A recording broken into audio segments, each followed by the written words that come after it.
Es hora de hablar. Esta noche con nosotros María Ilusión Beril de Peralta Gómez, economista y estudiante de Administración por la Universidad Nacional de Asunción. Su trabajo final de grado se ha enfocado en la medición del impacto de las políticas públicas de vivienda en la calidad de vida de las personas. Primera mujer representante estudiantil ante el Consejo Superior Universitario de la Universidad Nacional de Asunción en representación de las 9 sedes de la Facultad de Ciencias Económicas, donde se encuentra en la Comisión de Becas, Asuntos Legales, Reglamentaciones Generales y Ordenamiento Territorial.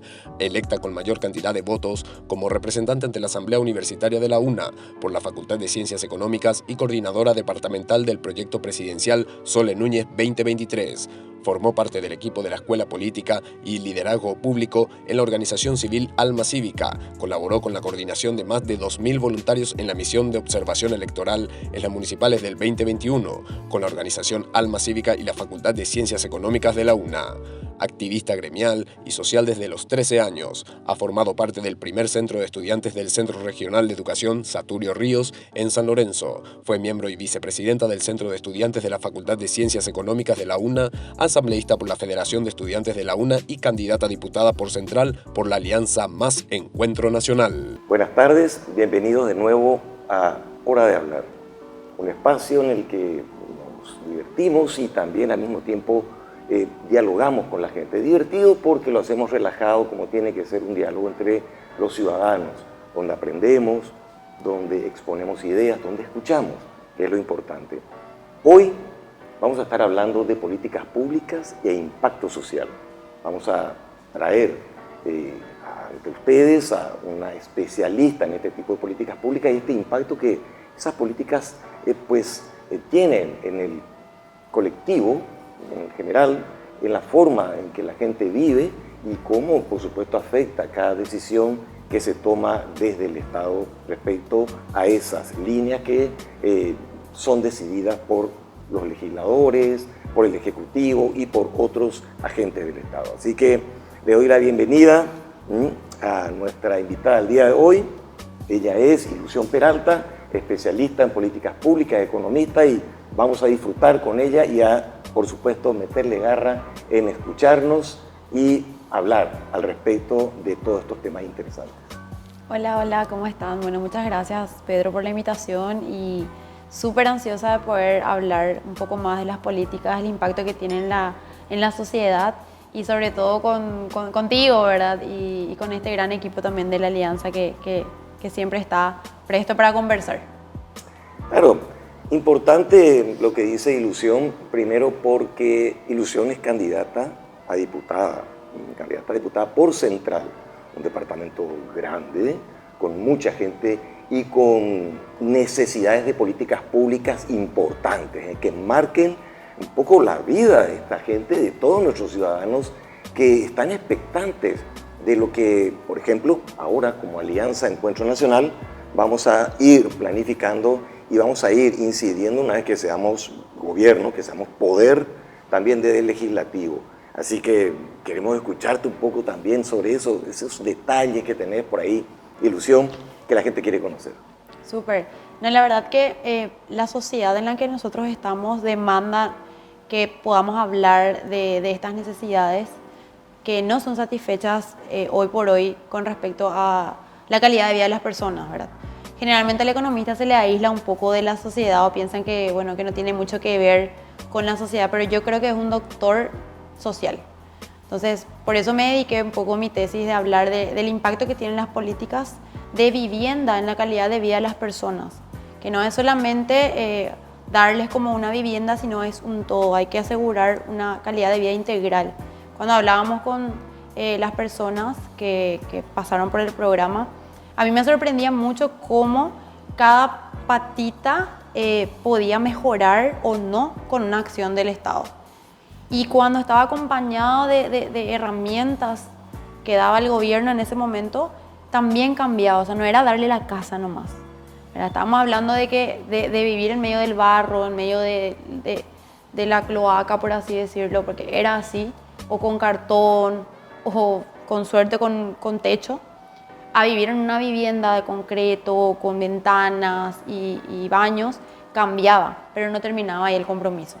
Entonces, medir eso para mí fue como que muy impactante, Porque ahí me di cuenta que uno tiene que trabajar en las políticas que tengan continuidad en el tiempo para poder realmente garantizar la vida de esas personas. Y cambiaba muchísimo. O sea, había emprendedoras, había niños, había gente que me decía, mira, yo conseguí un trabajo, ahora súper bien estoy, pero solamente me falta esto. O sea, se veía la mejora en menos de 10 años. Mira que se suele hablar de que uno para generar impacto tiene que analizar 10 años mínimo, 5 a 10 años. Pero ellos en 7, 5 años tenían ya mejoras. Pero ¿qué haces con esas mejoras? Esa era la pregunta que casi nadie responde, ¿verdad? Y bueno, y ahí yo creo que la academia tiene que meterse, tiene que estar presente la academia, porque lastimosamente hoy las necesidades básicas no son cubiertas por el gobierno. Es importante esto, Ilusión. Primero porque la gente que nos ve, como bien lo mencionaste, cuando se hablan de políticas públicas, como que la gente dice, bueno, pero a ver, bajen un poco, aterricen, porque no entendemos esto de políticas públicas. Están muy allá en el cielo y nosotros vivimos en la tierra, estamos pisando en la tierra. ¿Qué quieren decir ustedes con políticas públicas? Ese detalle que diste de las viviendas, la cuestión no pasa por darle una casa a la gente que necesita dentro de programas de hogares, que tenemos que darle a la gente la posibilidad de tener una casa propia, sino también que otras instituciones se involucren y por supuesto lleven electricidad, lleven agua potable, lleven sistema de cloacas, de aguas negras, como para que por supuesto esta gente no tenga que nuevamente incidir, o sea, que sus vidas tengan nuevamente un impacto económico. ¿Por qué? Porque el Estado no se ocupó integralmente del problema. O sea, realmente, y recuerdo esto porque realmente es así, cuando visitábamos la zona de San Estanislao con Soledad, poco la gente recordaba mucho el trabajo de Soledad en su época de techos, ¿verdad? Cuando trabajaba, y también en la Cenavitat, cómo se procuró finalmente integrar a todos los organismos del Estado dentro de una política. Claro. Entonces proveo techos, proveo caminos, porque tengo que llegar a la casa. ¿De qué me sirve mi casa si no tengo acceso a la casa? Entonces es fundamental, y ese detalle de la academia, Sole, ¿qué más nos puede decir de la academia? Claro, porque la academia es un territorio inexplorado, o por lo menos invisibilizado. Yo veo que hay mucha desconexión entre la realidad paraguaya y lo que puede aportar la academia. Al menos me refiero mucho a las universidades públicas, que tienen que invertir en educación, pero no solamente en eso, sino que en la investigación que nace de la educación. Es un aporte muy importante para la sociedad paraguaya y es un compromiso personal que cada universitario de estos lugares, de las universidades públicas, tiene que llevar a cabo, ¿verdad? Entonces, por ejemplo, para el Tratado de Itaipú, muy poco se le involucró a la universidad. En mi facultad recuerdo que un profesor, pero no te miento, se desvivió por trabajar en hacer como un simulacro del Tratado de Itaipú. Pero muy poca visibilidad tuvo. Pero qué importante hubiera sido que ellos estén como que ahí en las mesas hablando de esta investigación, porque no era algo que se hizo de la noche a la mañana. Todo un semestre los estudiantes estaban trabajando en dar su punto de vista, en entender un poco qué pasaba con el tratado, ¿verdad? Eso, por ejemplo, es un aporte importante porque obviamente el gobierno no va a poder abarcar todas las aristas. No, porque las necesidades son inmensas, básicamente, ¿verdad? Y bueno, y nunca van a terminar las necesidades. Y los recursos que tenemos son limitados. Por eso hay que reorganizar también la estructura de lo que vamos haciendo. Y con esto que te dije al inicio de las políticas de vivienda, existen estas políticas, pero no hay una continuidad entre los gobiernos. O sea, me explico, se van tomando como personales. Si yo, Ilusión Peralta, no hice esto, entonces yo subo después y ya no hago más. No se trata de no hacer más, son vidas, son personas. Entonces, ahí hay que trabajar, y nosotros tenemos el compromiso de la alianza, de trabajar en políticas que tengan continuidad, que piensen en el tiempo, no solamente a mañana, ¿verdad? Entonces, eso para mí es un desafío porque mucho está en teoría, pero luego en la práctica, cuando van cambiando también los roles, no podemos depender de las personas que estén en ese momento. Claro. Tiene que continuar, tiene que seguir. Y así, es como que si no voy a terminarlo yo, si no voy a entregar la obra yo, entonces como que no me interesa, porque no quiero beneficiar políticamente al gobierno que me va a suceder y por lo tanto quiero yo agotar. Y como claro, el sistema constitucional impide la reelección, entonces como que boicoteamos. Tendría que haber un pacto político que permita esa transversalidad de grandes proyectos de obras públicas y de políticas públicas, que más allá del gobierno de turno, estas políticas públicas trasciendan al gobierno actual y se dirija a cumplir con los objetivos que esa misma conversación, ese mismo diálogo, ese mismo pacto político en beneficio de la sociedad, pues se cumpla. Totalmente. Hablaba con Alejandro, nuestro compañero, candidato a senador también por la Alianza, y con el doctor Hernán Codas. Y hablábamos como que hay agendas de políticas públicas que permanecen ocultas, con un alto nivel de sospecha de monopolios o de intereses egoístas detrás de la falta de impulso de estas políticas públicas. Como ejemplo, hablábamos ahí cuando terminamos una reunión operativa, hablábamos del cáñamo. El cáñamo, no el cáñamo ya de la marihuana con los efectos, etcétera, que también tiene un especial enfoque que tenemos que abordar, teniendo en cuenta que muchos países de la región, tanto Europa, también la región sur, la región norte o Centroamérica, ya están un poco abriendo las ventanas de la ley a la legalización de la marihuana, por ejemplo. Pero en este caso hablábamos del cáñamo y los productos y los derivados que del cáñamo se pueden obtener si es que se industrializara en nuestro país, se propiciara el cultivo de cáñamo, porque es un vegetal que evidentemente brinda oportunidades a un gran segmento de la sociedad. ¿Por qué? Esa es la pregunta. ¿Por qué no hablar desde la academia, involucrar a la academia? ¿Por qué esto está quedando como si fuese secreto de Estado y no se estimula el diálogo o el debate en la academia para que surjan jóvenes o docentes estimulando a los jóvenes para la investigación? Yo creo que no hay espacios. No hay muchas veces ese espacio para que el estudiante o el grupo de estudiantes, porque generalmente lo hacen en grupo, pueda desarrollar, pueda un poco presentar la idea. Incluso ayer yo estuve hablando con una compañera, una amiga, y me dice, mira, Ilu, yo he visto un trabajo genial de consultoría de unos estudiantes de administración y me encantó. Y me gustaría que la gente pueda apoyarle para que vaya y compita en una competencia de investigadores. Pero ¿qué pasó? No había tiempo para eso, ¿verdad? Y bueno, y lastimosamente no hay un espacio, no hay como, no hay capacidades para poder sobrellevar la cantidad de estudiantes que hay en la nacional. Hay una población inmensa, al menos en mi facultad somos muchísimos. Por otro lado, no hay como que personas que puedan hacerse responsables. O sea, hay una deficiencia en ese sentido.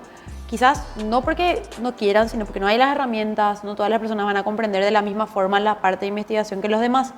Vos tenés que especializarte en esa área, entonces no hay un foco en investigación. Lo que pasa es que se carga otra vez entre 5 personas investigación y no dan abasto. Esa es la realidad. Muchas veces también la carga pública no da abasto con todas las necesidades.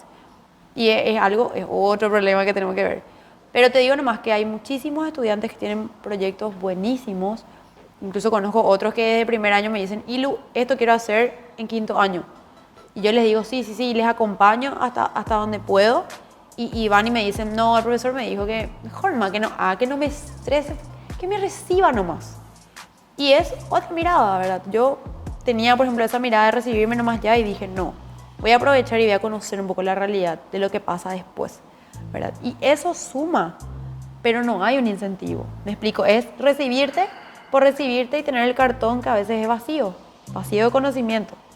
Sí, o sea, faltaría también, claro, estamos hablando de grado, y el grado, como que el estudiante universitario lo que trata de hacer es recibirse para salir al mercado laboral y obtener eso. Y estos grandes desafíos que puede involucrar la investigación, que es absolutamente relevante y necesaria para nuestro país, porque esa mirada que bien la describiste del joven, y cuando uno es joven trae mucho ímpetu, trae mucha emoción, trae energías, ganas de cambiar. Pero así también, de la misma forma puede salir esa energía, si no hay un acompañamiento. A eso iba.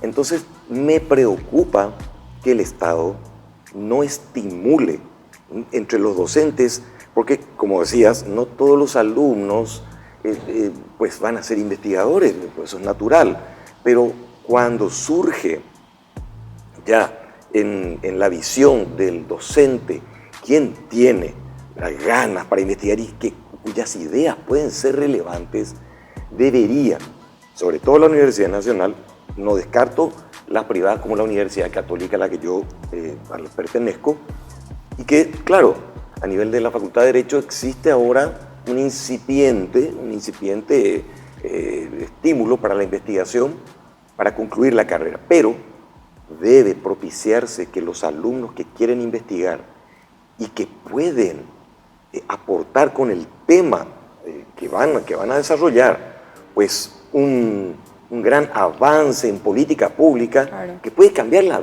vida de nuestra gente. Que se conecten, sí, que se conecten con el mundo. De repente, yo escucho mucho también del aporte de la UCA en las luchas sociales, sí, ¿verdad?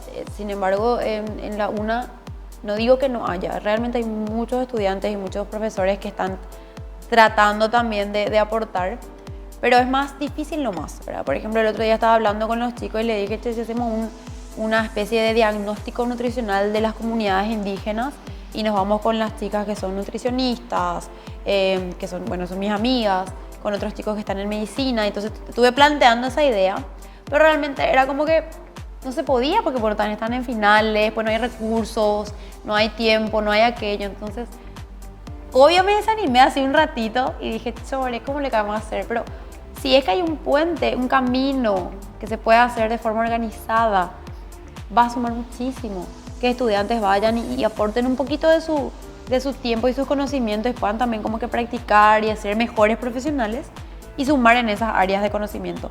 Porque para la pandemia, el ICS, no sé si conoces el instituto, participó de forma activa en lo que era el diagnóstico de COVID en la UNA. Y es un instituto. Y yo recuerdo que de ahí salía todo, o sea, el trabajo que hicieron fue inmenso, pero no fue casi reconocido. Y tienen muchos investigadores hoy en día. Entonces, y tienen investigadores de PRONI, creo que tienen el nivel más alto, luego tienen solo uno, pero tienen. Entonces, es una cuestión también de darle esa mirada, quizás un espacio, visibilizar. Puede ser que la investigación salve también vía de estudiantes, porque hay mucha gente que yo conozco que viene de diferentes partes del país y me dice, y a mí lo que me gusta es investigar. Yo venía hablando guaraní nomás y encontré el mundo de la investigación y es otro lenguaje, ¿entendés? Y ahora están aprendiendo inglés y demás. O sea, apertura también oportunidades a las personas. Entonces yo creo nomás que inmiscuirlo en asuntos públicos va a sumar muchísimo. Y siempre le digo luego al que me dice, el estudiante de la Universidad Nacional tiene otro tipo de compromiso. Nosotros estamos gracias a los ciudadanos también. Estamos siendo solventados en parte por los ciudadanos. Entonces, por eso es otro compromiso, no es que yo le discrimine a ninguna universidad, claro, porque yo veo que las universidades privadas aportan muchísimo también, tienen mucha responsabilidad, ¿verdad? Tanto la UCA, escuché mucho también de la UCOM, estuve trabajando también con la UCOM, entonces todos suman, acá no hay que decir, ay no, yo fulano, no, hay que tratar de trabajar en conjunto. Claro, el abordaje por eso en investigación, por eso hablaba de que en la Facultad de Derecho, la Universidad Católica, inicia e incorpora como un requisito para el egreso una investigación. Pero si bien no deja de ser interesante e importante, creo que hay que apostar por fortalecer otro tipo de investigación, mucho más profunda. Elegidos los temas, seguramente en una mesa de connotados docentes, donde puedan estar docentes que pertenecen a diferentes carreras para que puedan tener una perspectiva multifocal, diferentes claro, de lo que falta, de lo que no. Claro.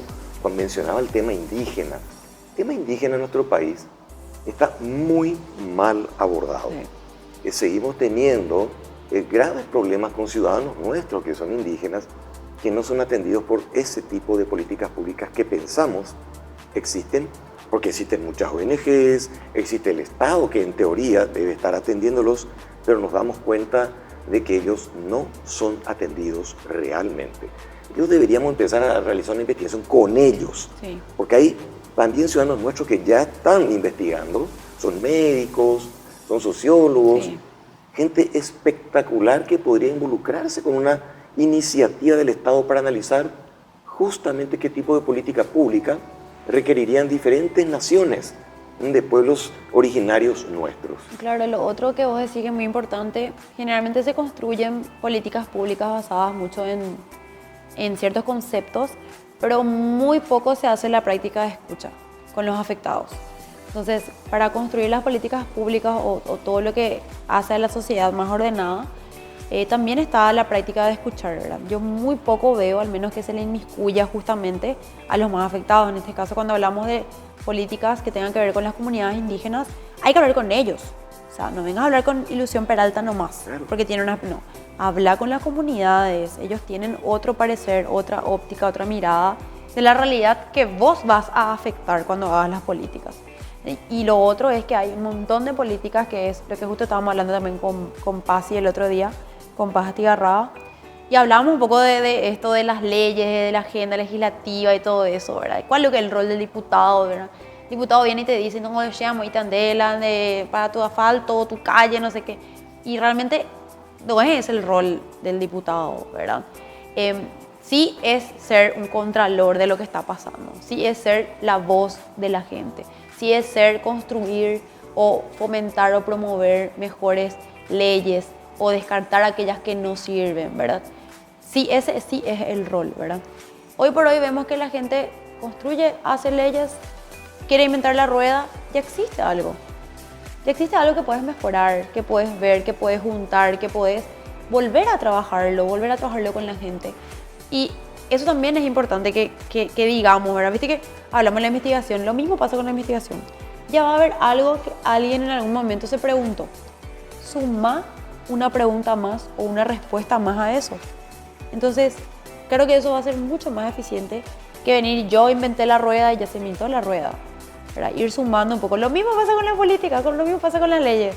Que fulano viene y dice, no, esta ley integral de no sé qué, y le pone una coma y eso ya es de él. Pero fulana ya hizo lo otro y no tenía la coma nomás. Entonces, eso también permite que ordenemos nuestras ideas para resolver los problemas. Totalmente.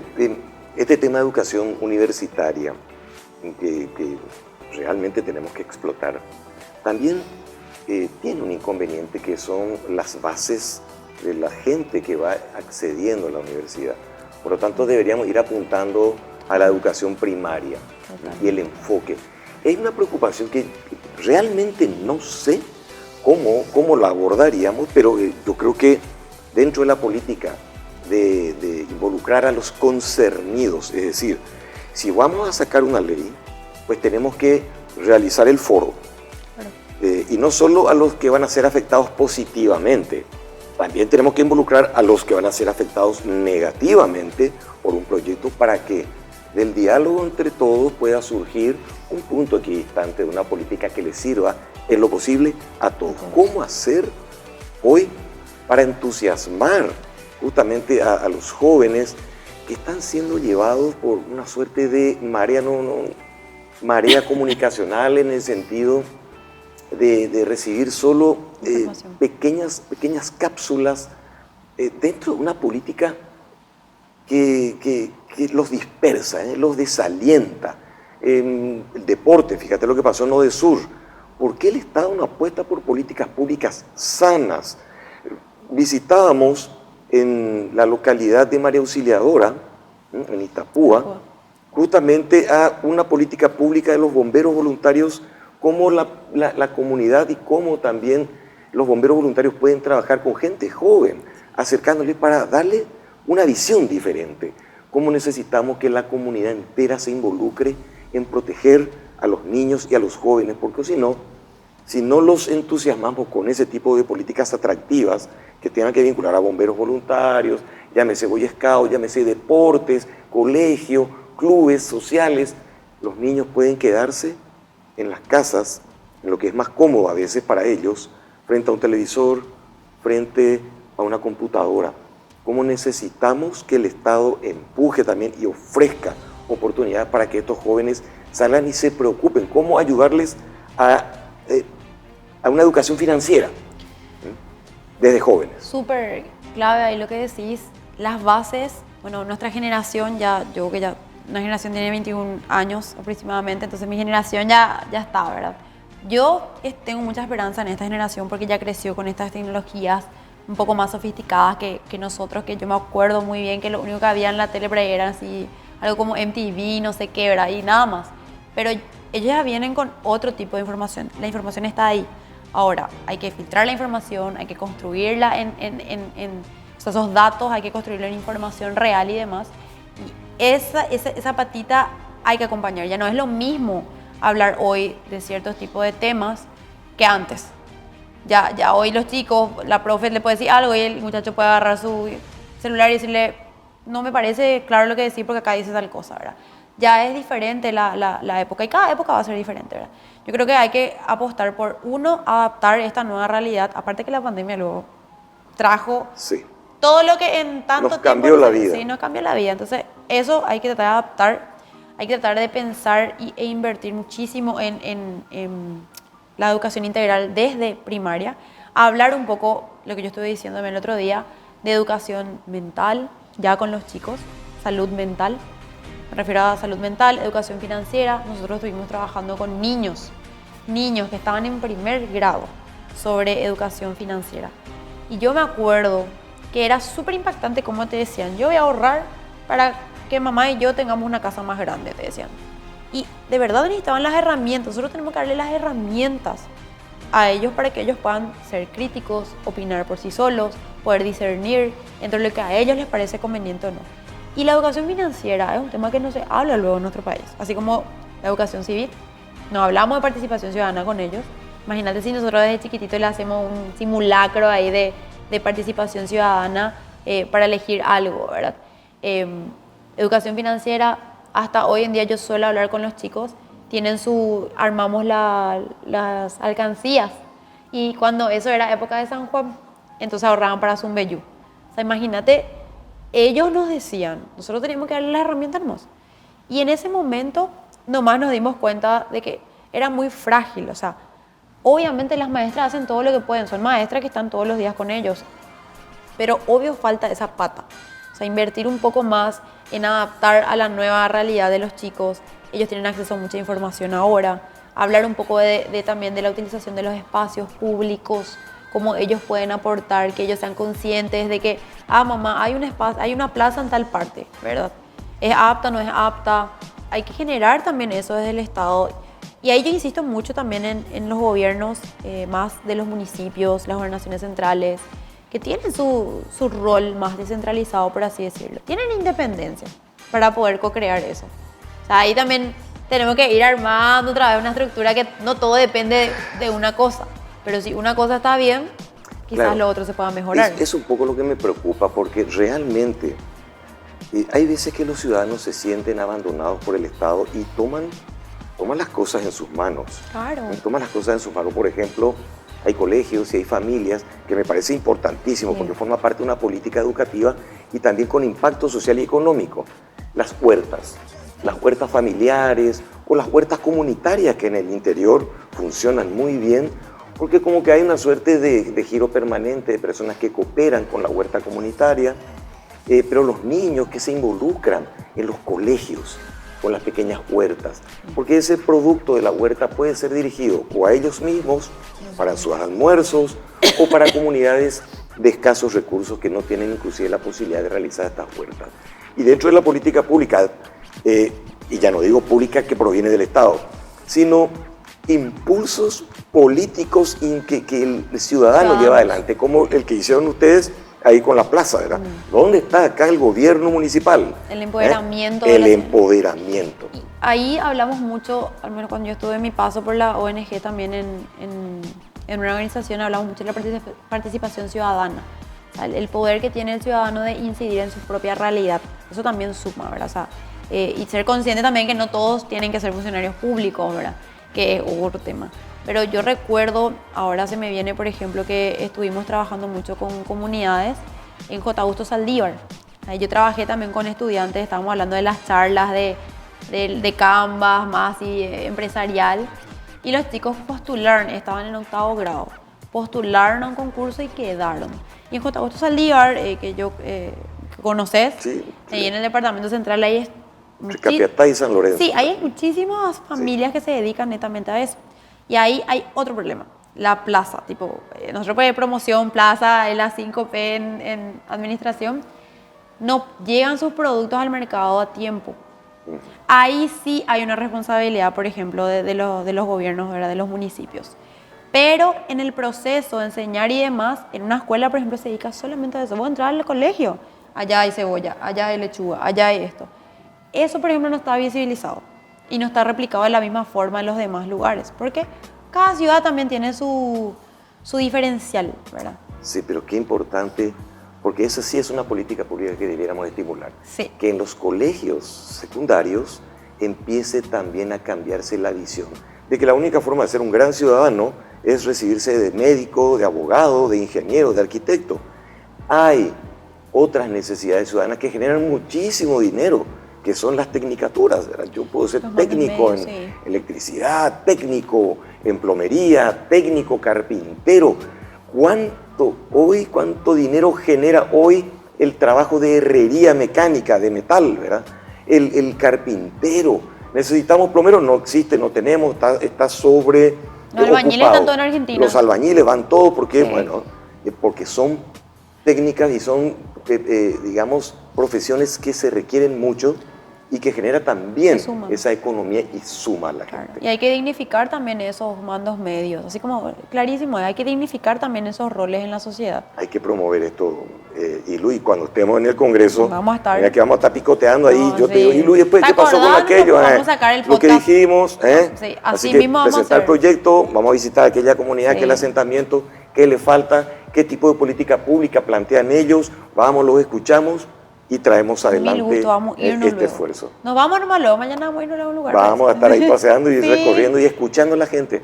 ¿Qué es lo más importante? Porque escuchando a la gente, luego nos va a tener que, a nosotros la gente, escuchar, porque tenemos mucho que hablar después de escucharles a nuestros ciudadanos. Totalmente, y me quedo con eso, que más que hablar con la gente, para todos nosotros, es escuchar. Y antes de terminar este programa, los agradecimientos también de rigor que tengo que hacerlos. Hoy es el Día Internacional de la Protección contra el Cáncer para los hombres.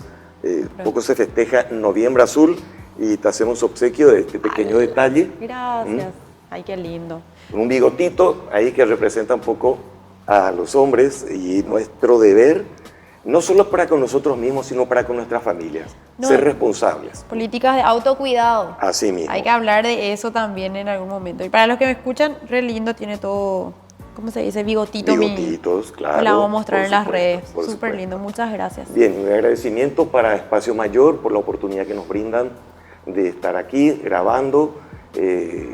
A mi hermana, Graciela Mayor, por prestarnos a ciertos equipos de luces y fotográficos que nos permiten escuchar a la gente y enviarles este mensaje. Gracias por estar con nosotros y estén prendidos para el 6º episodio de Hora de Hablar. Gracias por estar con nosotros.